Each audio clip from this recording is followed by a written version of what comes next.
The purpose of this video is to review the basic strategies for maintaining a neutral spine and decreasing spinal stressors. In this video, we will be demonstrating some basic techniques that are commonly used with day-to-day activities.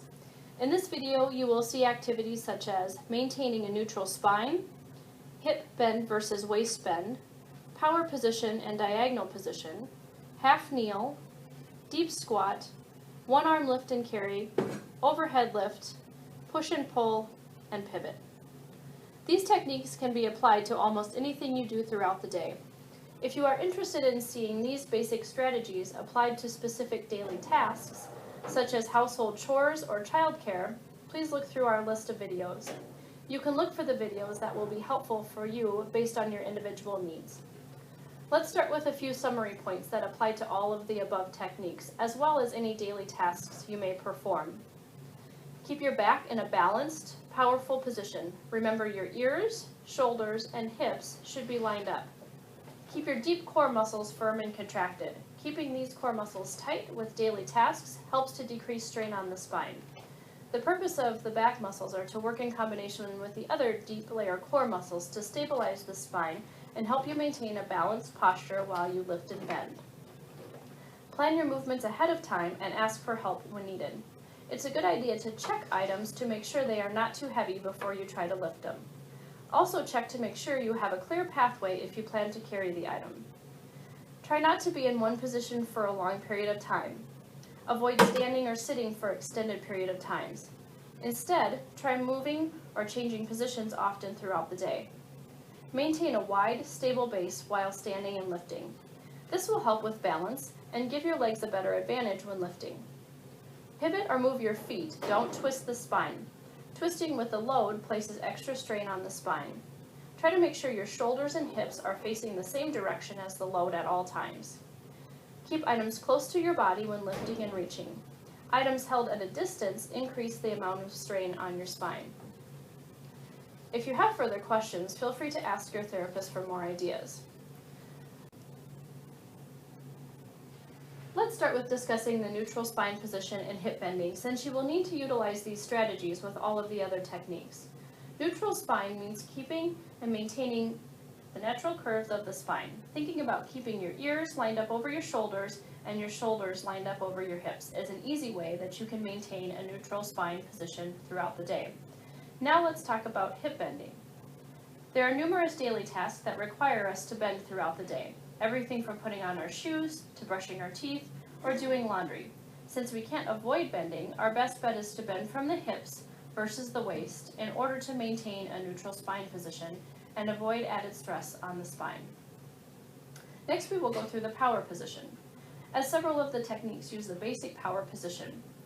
This is a ready position commonly utilized in sports. If you can envision a baseball player waiting to hit the ball or a basketball player at the free throw line just before he shoots.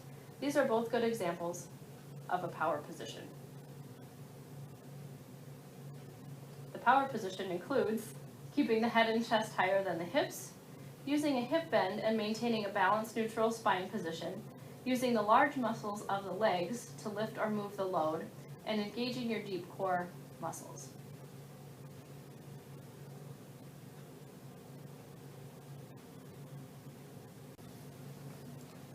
The first lift I will cover is the power lift. It is one of the most commonly utilized lifts to picking something up from the floor, such as a laundry basket. To perform this lift, stand with feet wide, as close to the object as possible. Keep head and shoulders retracted back, stick out your buttocks, and try to keep your knees over your feet.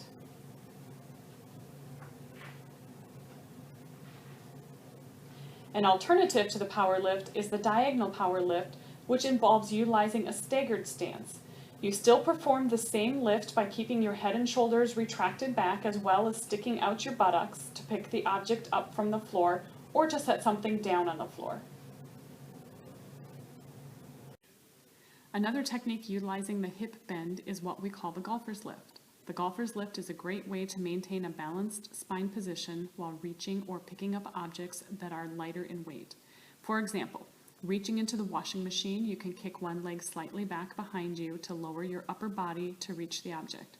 The same technique can be used for reaching into a deep freezer or loading and unloading the dishwasher. Also, utilize the counter or top of the washing machine to assist with balance.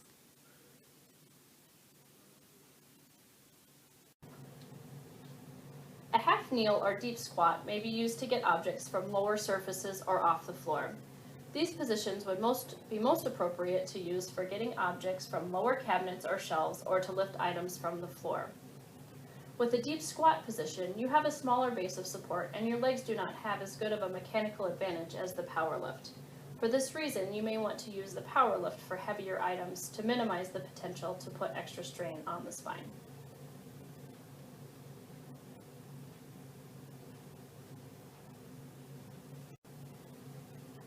The one knee lift is commonly used to lift items that may lay flat to the ground, such as pet food bag or softener salt. The one knee lift allows you to get close enough to the item if the power lift does not work. To perform this lift, kneel beside the item to be lifted and bring it in close. Keep your head up, shoulders back in a balanced spine position, and try to stabilize with your core muscles as you stand up. If possible, you may want to hold the object with one arm and use the other arm on a steady piece of furniture to assist you in getting up from the position. Carrying items over the shoulder helps to keep a balanced center of gravity and the object remains very close to your body. Be mindful of the technique you are using to bring the object up onto your shoulder and always remember to stabilize with your core muscles so you don't lean to one side while carrying the object.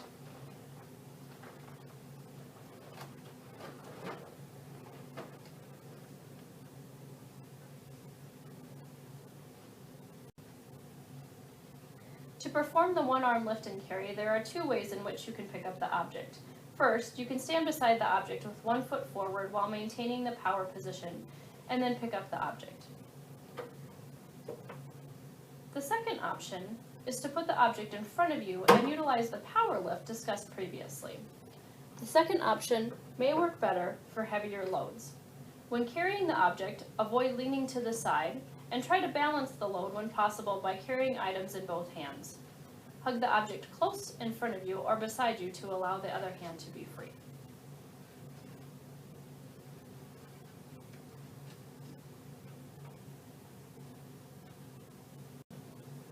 The next lift is the overhead lift, as you would for placing objects on a higher shelf in a closet or putting away dishes in the kitchen. To perform this lift, keep the object as close to your body as you can. Stabilize with your core muscles and keep your spine in the balanced position.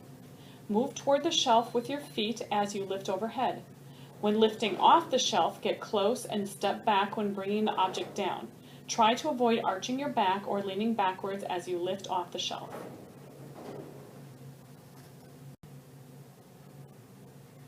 When pushing and pulling, consider a staggered foot position. Keep the item close to you and shift your weight forward and backward versus bending. Think in terms of pushing a grocery cart or opening a heavy door.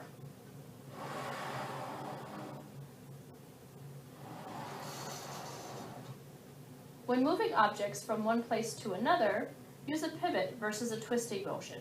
Items should stay close and your feet and the load should be facing the same direction at all times. We hope this review of basic strategies will be helpful for you to maintain a healthy spine. If you would like to see these techniques applied to various daily tasks, please see our other videos. And if you have further questions, make sure to talk to your therapist.